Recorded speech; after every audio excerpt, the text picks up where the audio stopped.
Hello everyone, welcome to सानिध्य, एक ऐसी जगह जहां मैं आपको practicality in spirituality and spirituality in practicality देता हूं। सो ये जो हमारी सीरीज है 6 वीडियोस की, महाकुंभ का फायदा उठाएं बिना जाएं, इसमें जो ये हमारी सेकंड वीडियो है, इसमें मैं आपको बताता हूं एक्चुअली महाकुंभ का रिलेवेंस क्या है, उसका सिग्निफिकेंस क्या है। सबसे पहले हम बात करते हैं कि एक्चुअली महाकुंभ है क्या। अगर आप इसके बारे में देखेंगे, अगर आप यूट्यूब पे सर्च करेंगे ना तो दुनिया भर की नॉलेज है, बट सब जगह ना एक कॉमन सी चीज है, वही एक कॉमन स्टोरी है, जो वही लोग बोले चले जा रहे हैं, वही बात करे जा रहे हैं। टू बी ट्रू, मैंने इसके सिग्निफिकेंस के बारे में कहीं पढ़ा नहीं है, ना मुझे इसके बारे में ज्यादा पता है। मैंने भी जो टेक्निकल तरीके से, जो कोई भी कहना चाहिए इंसान करेगा, मैंने उसको गूगल पे सर्च किया, यूट्यूब पे सर्च किया, इनफैक्ट चैट जीपीटी से काफी देर उससे बातचीत करी, पूरी इंफॉर्मेशन निकालने की कोशिश करी। एक कॉमन स्टोरी है, वो मैं कॉमन स्टोरी आपको बताता हूँ। अगर आपने भी इसके बारे में पढ़ रखा है तो आपको भी वो स्टोरी पता होगी कि भाई अमृत और विष जब निकल रहा था, जब राक्षसों और कहना चाहिए देवताओं की लड़ाई चल रही थी, तो जब वो बाहर निकला, उसको लेके जा रहे थे, वो पूरी स्टोरी आपको पता है। तो लेके जा रहे थे तो 4 जगह जहाँ पे गिर गया, उनमें से 4 अलग अलग जगहें बन गई, है ना, वो सब आपको पता है, मेरे को उसके बारे में डिलिब्रेट करने की जरूरत नहीं है। लोगों ने फिर ये बताया कि ये जो उस समय पे जो एक प्लानिटरी कॉम्बिनेशन था, जिस समय पे ये चीज हुई थी, वही प्लानिटरी कॉम्बिनेशन एग्जैक्टली 12 साल में रिपीट होता है, इसलिए उसको महाकुंभ कहा जाता है। मगर उसको अर्ध कुंभ भी होता है, फिर अलग टाइप के कुंभ भी होते हैं, मतलब हर 6-6 साल में जो होता है प्लानिटरी कॉम्बिनेशन का छोटा पार्ट, उसको अर्ध कुंभ कहते हैं। उससे भी कम पार्ट मतलब 3 साल में भी होता है, 1 साल में भी होता है, 2 साल में भी होता है, फिर 12 साल में जो टेक्निकली कहते हैं, वो कहते हैं कि भाई वो सबसे बड़ा महाकुंभ है। अब जो कह रहे थे कि भाई 144 साल में ये महाकुंभ आया है, टू बी ट्रू मुझे अभी भी नहीं पता। और टू बी ट्रू, मैं अगर आप मुझसे जनरली पूछेंगे तो मैं जानना भी नहीं चाहता, बिकॉज उसके पीछे बहुत सारे वर्जन्स हैं स्टोरी के। और पता नहीं, मैंने कहीं पढ़ा था, जब लोग कहते हैं कि स्टोरी के 3 वर्जन्स होते हैं, एक आपका, एक मेरा और एक सत्य का, तो सत्य का पहलू तो कोई समझ ही नहीं पाता, क्योंकि हर जगह हमारा एक परसीव्ड नोशन होता है। कुछ लोग ये कह रहे हैं कि भाई ये पॉलिटिकल एजेंडा था उस चीज को इतना बढ़ा चढ़ा के बताने का, क्योंकि अगर 144 साल का इतना इंपॉर्टेंट इवेंट था तो पहले क्यों नहीं बताया गया। अगेन, ये मैं आपको वो बता रहा हूँ जो नॉलेज घूम रही है, बट स्टिल अगर ये पॉलिटिकल एजेंडा नहीं भी है तो भी एकदम से ये बात निकल के आना, बिकॉज मेरे को भी ये चीज बड़ा मतलब एक क्यूरियोसिटी होती है मेरे दिमाग में कि अगर इतनी बड़ी चीज थी तो इससे पहले कभी इस बारे में कभी बात क्यों नहीं हुई। अगर 144 साल में आने वाला था तो शायद पिछले महाकुंभ में भी हमको इसका बताना चाहिए था ना, कि ये तो आने वाला है साल, ये तो 144 साल में आना है, और हमें 10-12 साल में प्रिपरेशन करनी चाहिए थी। तो बहरहाल ये ना एक कहना चाहिए डिबेटेबल इशू है, उसके बारे में इसलिए मैं ज्यादा पुट इन नहीं मार रहा या मैं मेहनत नहीं करना था, बिकॉज मेरे को है कि यार अगर चलो what ever it is something important, मतलब कुछ तो इंपॉर्टेंस रही होगी, जो इतने सारे लोग आ रहे हैं, इतने सारे संत महात्मा लोग आ रहे हैं, इतने सारे लोग इकट्ठे हो रहे हैं, तो इसमें कुछ ना कुछ टेक्निकलिटी तो रही होगी। और रही बात इसमें कितना सच है कितना झूठ है, मैं ज्यादा दिमाग नहीं लगाता, क्योंकि इतना दिमाग लगाने का टाइम नहीं है ना यार। आपको अगर कोई चीज मिल रही है तो आप उसका बेनिफिट लीजिए, इंस्टेड ऑफ गोइंग कि वो कहाँ से आ रहा है। अब महाभारत सच में हुई थी नहीं हुई थी मुझे उससे मतलब नहीं है, बट रामायण हुई थी नहीं हुई थी मुझे उससे मतलब नहीं है। इन दोनों कहानियों में जो नॉलेज मिलती है मेरे को उससे मतलब है। जनरली उस चीज पे डिग डाउन करना कि यार क्या सच है कि झूठ है, उतना फायदा नहीं है। बट बहरहाल ये बात मान के चलिए कि एक पर्टिकुलर प्लानिटरी कॉम्बिनेशन की वजह से हम महाकुंभ को मान के चलते हैं कि बहुत इंपॉर्टेंट चीज है। जब भी प्लानिटरी कॉम्बिनेशन की बात आती है ना, एस्ट्रोलॉजी से बड़ा शास्त्र कोई है नहीं, मतलब ज्योतिष, एक्चुअली एस्ट्रोलॉजी एक वो शब्द है जो मैं कहूंगा कि कंप्लीटली उस सब्जेक्ट को बताता नहीं है। एस्ट्रोलॉजी बहुत बड़ा मतलब सब्जेक्ट है, ज्योतिष एक्चुअली में कहना चाहिए उसको, बिकॉज ज्योतिष पे मैं एक सीरीज बनाने वाला हूँ, ज्योतिष का महासच बताऊंगा जो एक्चुअल में लोग कभी नहीं बताते। वो सूर्य यहाँ पे, लगन यहाँ पे, और ये ऐसे ऐसे है, आपका मारक है, आप पे ये, मैं उस पर वीडियो नहीं बनाने वाला, मैं ज्योतिष की हिस्ट्री पे बनाने वाला हूँ। और उसका कनेक्शन कैसे मॉडर्न साइंस से होता है, उसका कनेक्शन कैसे वेदों से होता है, उसका कनेक्शन कैसे आपकी लाइफ में आपको इम्पैक्ट करता है, मैं वहां तक लेके जाऊंगा आपको। बहरहाल बात चल रही है महाकुंभ की। महाकुंभ की स्टोरी का मुझे ज्यादा समझ में नहीं आया, बहुत सारी स्टोरी है, बट एक यूट्यूबर है, अगेन ये कोई प्रमोशनल वीडियो नहीं है, बट उनकी जो मुझे वीडियो लगी, that was one of the most authentic and well researched video on YouTube, जो मेरे अक्रॉस आई। मतलब जब मैंने रिसर्च करी तो उनकी वीडियो मुझे सबसे ज्यादा लॉजिकल, सबसे ज्यादा रिसर्च और काफी नॉलेज के हिसाब से उन्होंने दी। और वो काफी अच्छा यूट्यूब चैनल भी है, हाइपर क्वेस्ट करके यूट्यूब चैनल है, बहुत अच्छी उन्होंने एक वीडियो बनाई है और बहुत अच्छी सारी चीजें बताई हैं कि महाकुंभ का कहाँ कहाँ पे बात बताई गई है। उन्होंने तो ये तक बताया कि एक्चुअल में महाकुंभ कहीं पर लिखा हुआ ही नहीं है, किसी भी शास्त्रों में इसका कंप्लीट वर्णन नहीं है। हाँ, कुछ कुछ जगहों पर कुंभ लिखा हुआ है, बट महाकुंभ एग्जैक्टली कहीं नहीं लिखा हुआ। और कुंभ का भी उन्होंने बताया कि संस्कृत के जैसे शब्दों का अलग अलग यूज होता है, अलग अलग मीनिंग होता है, तो उन्होंने बताया कि वो इस पर्टिकुलर उसकी बात नहीं कर रहे थे जो फिजिकल लेवल पर होता है, जहां पर हम जाकर के टिप लेते हैं, उसकी बात नहीं कर रहे थे। बट वो ये बोल रहे थे कि भाई महाकुंभ जो है वो कुंभ कुंभ जो है बेसिकली वो कलश के लिए इस्तेमाल हुआ है। बहरहाल पॉइंट ऑफ व्यूज अलग अलग है, सबका थॉट प्रोसेस है। उन्होंने एक बहुत ही ऑब्जेक्टिव पॉइंट से इस वीडियो को बनाया है, अगर आपको अच्छी लगती है आप देख सकते हैं उसको, बहुत अच्छी वीडियो है। बट मैं आपको बताता हूँ जो एक हीलिंग एनर्जी एक्सपर्ट और ऑकल्ट साइंस रिसर्चर के तौर पर मैं आपको ये समझा सकता हूँ कि देखिए जो महाकुंभ एक्चुअली में जो जो मैंने इसके बारे में सुना तो मुझे पता चला कि भाई हाँ, चार ऐसी प्लेसेस हैं जहां पर ये होता है। तो स्पेस की बात आ गई, प्लानिटरी कॉम्बिनेशन की बात आ गई, टाइम एंड स्पेस की बात आ गई। तो ज्योतिष शास्त्र पक्का इसके बारे में कहीं ना कहीं बात करता होगा। बट ज्योतिष शास्त्र में भी इतना मेरी नॉलेज बहुत लिमिटेड है, मैं एस्ट्रोलॉजर नहीं हूँ, बट हाँ एस्ट्रोलॉजी का स्टूडेंट हूँ। और ज्योतिष बहुत अच्छा लगता है मुझे चीजों को समझने में, लाइफ को समझने में मुझे बहुत बढ़िया लगता है वो सब्जेक्ट, बिकॉज वो कई सारी चीजें ऐसे डिकोड करता है जो बहुत सारी चीजों को अनलॉक करने में हेल्प करती है मेरे को, because it's a research work. So जब भी उसकी बात आई तो मुझे पता चला कि भाई ठीक है, क्या हो रहा है, हम बात कर रहे हैं यहाँ पे अमृत की, इन द सेंस अमृत मतलब एक ऐसी चीज जो आपको मतलब लाइफ प्रोवाइड प्रोवाइड कर सके, एलिक्सर मतलब जो आपको लॉन्ग लॉन्जेविटी दे सके, है ना, हम उसकी बात कर रहे हैं। अच्छा, प्लेनेटरी कॉम्बिनेशन की बात होती है तो तीन चीजों का नाम आता है, क्या आता है? सन, मून एंड जुपिटर, बहुत इंपॉर्टेंट प्लैनेट्स हैं। आप देखिए सन जो है, अब मैं ना देखिए इसकी स्टोरी के छोड़ देते हैं, हम इस चीज पे बात करते हैं कि क्या बेनिफिट्स मिलते हैं लोग जब महाकुंभ की बात करते हैं।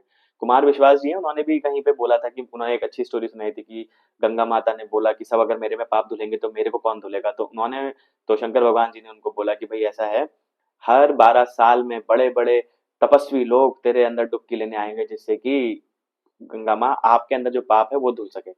See it's a very good logical thing कि भाई मतलब अगर आप उस पॉइंट ऑफ व्यू से देखें तो बहुत अच्छी चीज है ना कि ऑब्वियसली अगर सबका पाप गंगा माँ धुल रही है तो उनका भी तो कहीं ना कहीं धुलना का होना चाहिए। तो प्रोबेबली ये जो प्रथा शुरू हुई थी ये इसलिए शुरू हुई थी। अब हिस्ट्री कुछ भी हो सकती है। बहरहाल हम बात करते हैं बेनिफिट्स की। सो बेनिफिट्स बहुत सारे होते हैं, लोग कहते हैं कि स्पिरिचुअल बेनिफिट्स होते हैं। अच्छा, पाप धुलने की जब बात आती है तो जनरली लोग ये भूल जाते हैं कि पाप धुलने की जब भी बात आएगी तो आपको सारे लेवल्स पर पाप धुलने होते हैं। इट इज नॉट जस्ट कि आप हाथ पैर धो लिए और आपके पाप धुल गए, ऐसा है तो फिर तो इंसान कत्ल करे, सब कुछ करे और जाकर के बस गंगा माँ में डुबकी खा ले, ऐसा हो जाए, ऐसा नहीं होता। जितना मेरी समझ आई है छोटी सी रिसर्च वर्क में 8 साल में, मुझे को इतना पता चला है कि जिस तरीके से कर्म किया जाता है, जिस तरीके से पाप किया जाता है, उसी तरीके से उसको मतलब वो उसको रेक्टिफाई भी किया जाता है। इन द सेंस अगर आपने कोई फिजिकल लेवल पर पाप किया है तो फिजिकल लेवल पर ही धुलेगा। अगर आपने मेंटल लेवल पे पाप किया है तो मेंटल लेवल से धुलेगा। अगर आपने इमोशनल लेवल पे पाप किया है तो इमोशनल लेवल से धुलेगा। अगर आपने स्पिरिचुअल लेवल पे पाप किया है तो स्पिरिचुअल लेवल पे धुलेगा। अगर आपने एनर्जेटिकली पाप किया है तो एनर्जेटिकली धुलेगा। हमारी बॉडी के 5 पार्ट्स होते हैं, mental, emotional, energetic, physical and spiritual bodies. Spiritual generally वही लोग पहुंच सकते हैं जिनके 4 अच्छी कंडीशन में होते हैं, physical, mental, emotional and energetic. Physical, आपका जो फिजिकल बॉडी है, जैसे हमारी बॉडी है, सब होता है फिजिकल बॉडी है, इसके अराउंड एक मेंटल बॉडी होती है, उसके अराउंड एक इमोशनल बॉडी होती है। अराउंड का मतलब सारी समर्ज होते हैं एक के अंदर, और उसके अराउंड एक एनर्जी बॉडी होती है जो इन सबको बांध के रखती है। एक तरीके से बायोप्लाज्मिक एक बॉडी होती है जो इन सबको कनेक्टेड रखती है। ये सारी एक साथ कनेक्टेड होती हैं और उसके बाहर जाकर के कहीं स्पिरिचुअल बॉडी होती है। तो जब तक आपकी ये चारों बॉडी क्लेंस नहीं हो जाती या अच्छे लेवल पे नहीं आ जाती, तब तक आप स्पिरिचुअल बॉडीज को कनेक्ट नहीं कर सकते, तब तक आप स्पिरिचुअल एक्सपीरियंसेस नहीं ले सकते। आप मेडिटेशन में जो कहते हैं ना इतना अच्छा एक्सपीरियंस होता है, एक्सप्लोरेटिंग एक्सपीरियंसेस होते हैं, आउट ऑफ ब्लू एक्सपीरियंस होते हैं, वो नहीं ले सकते क्योंकि ये 4 लेवल जब तक आपके ठीक नहीं है तो नहीं ले सकते। महाकुंभ में हम जब बात कर रहे हैं तो हम कह रहे हैं कि भाई आपके वहां पे पाप धुल जाएंगे, हो जाएगा हो जाएगा। सी वाटर की ऑलरेडी एक क्लिनजिंग प्रॉपर्टी होती है। जब भी वाटर के साथ आप काम करेंगे, आप मान के चलिए कि क्लिनजिंग होगी ही होगी। वाटर हमेशा क्लिनजिंग का काम करेगा। वाटर एलिमेंट का इस्तेमाल हो रहा है, स्पेसेस का इस्तेमाल हो रहा है कि भाई 4 ऐसी जगह हैं जहां पर अलग अलग टाइम पर जाया जाता है। अगर आप जैमिनी सूत्रम पढ़ेंगे और अगर आप भृगु प्रशर होराशास्त्र भी पढ़ेंगे तो उसमें भी भृगु प्रशर से ज्यादा जैमिनी जो है ना, उन्होंने इस्तेमाल किया है स्पेसिस का। वो कहते हैं कि इस समय पर इस जगह को स्पेस चेंज करने से ये एनर्जी होती है। सो बेसिकली टाइम और स्पेस का जो गेम है वो बहुत मैटर करता है, बहुत ज्यादा। और प्लानिटरी कॉम्बिनेशंस की बात करें तो उसमें टाइम और स्पेस बहुत ज्यादा मैटर करता है। हो सकता है अगर आप नए हैं इन सब चीजों में तो समझ में ना आए, तो बट डोंट वरी, मैं आपको सिर्फ सिग्निफिकेंस दे रहा हूँ कि कैसे होता है। अब देखिए, टाइम और स्पेस चेंज करने की बात हो रही है, इंसान को किसी जगह पे जाना है, एनर्जेटिकली पानी के साथ कंबाइन होकर के कुछ तो करना है, तो आप ये मान के चलिए इस प्रोसेस में क्लिनजिंग तो श्योर है क्योंकि वाटर इन्वॉल्व है ना।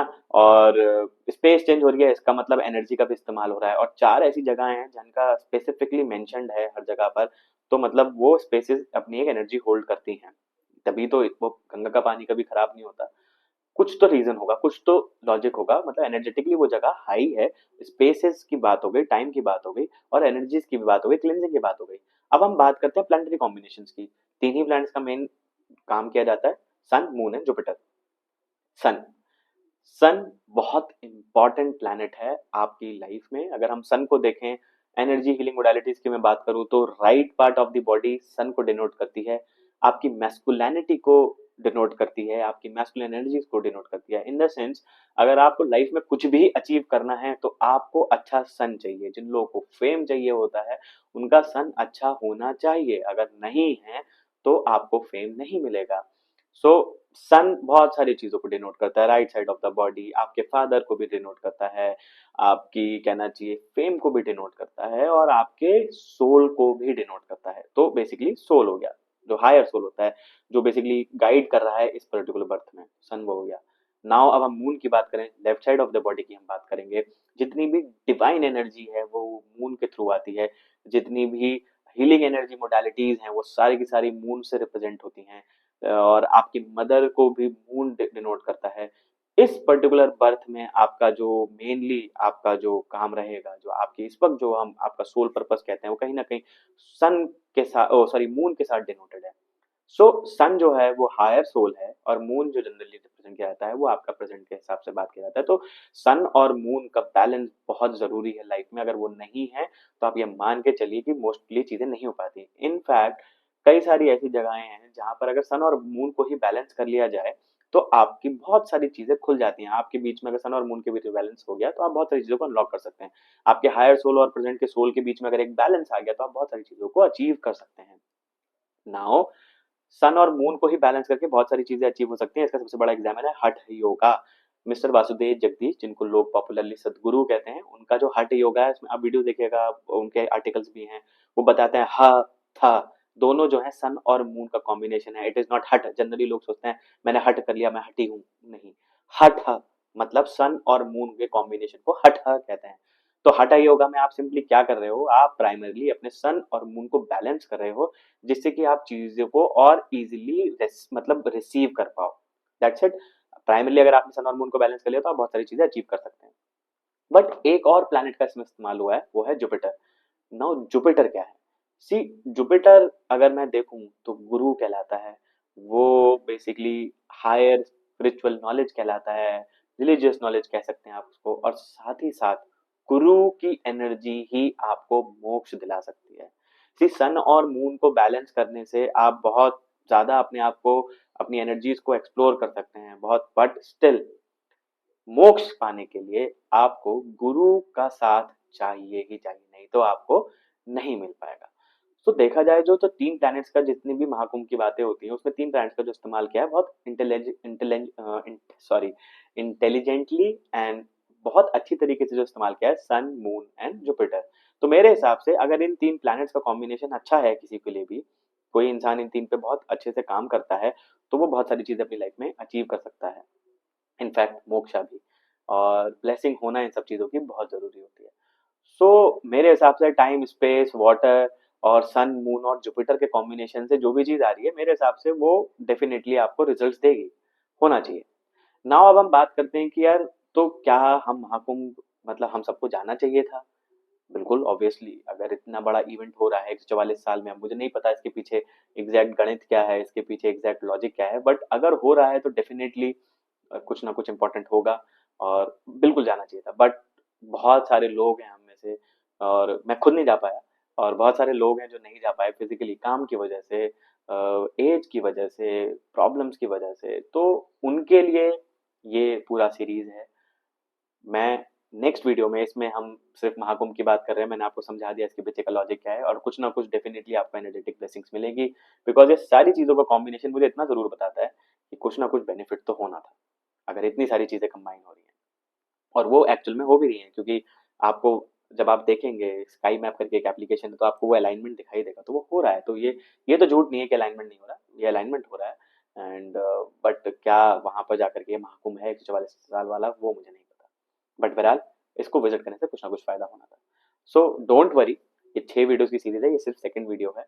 थर्ड वीडियो में, नेक्स्ट वीडियो में आपको बताऊंगा कि हम कैसे इस चीज को एक्सपीरियंस कर पाएंगे बिना फिजिकली जाए, हम कैसे अपना महाकुंभ को विजिट कर सकते हैं, और mentally, emotionally, energetically and spiritually हम कैसे वहां के बेनिफिट्स ले सकते हैं। Stay tuned. थर्ड वीडियो में मैं आपको साइंस समझाऊंगा हम कैसे इसको अचीव करने वाले हैं, और फोर्थ वीडियो में हम इसको विजिट करेंगे, एंड फिफ्थ में कुछ टिप्स दूंगा, और सिक्स में हम इसको खत्म कर देंगे। तो छोटी सीरीज है, सिर्फ 6 वीडियोस की। Do watch it, please do like, share and subscribe. I am going to bring lot of information to you, मैं बहुत सारी इन्फॉर्मेशन लेके आने वाला हूँ। मेरे को please like, share and subscribe करिए, and may God bless us all with good health, happiness, spirituality, prosperity, and abundance. Thank you so much.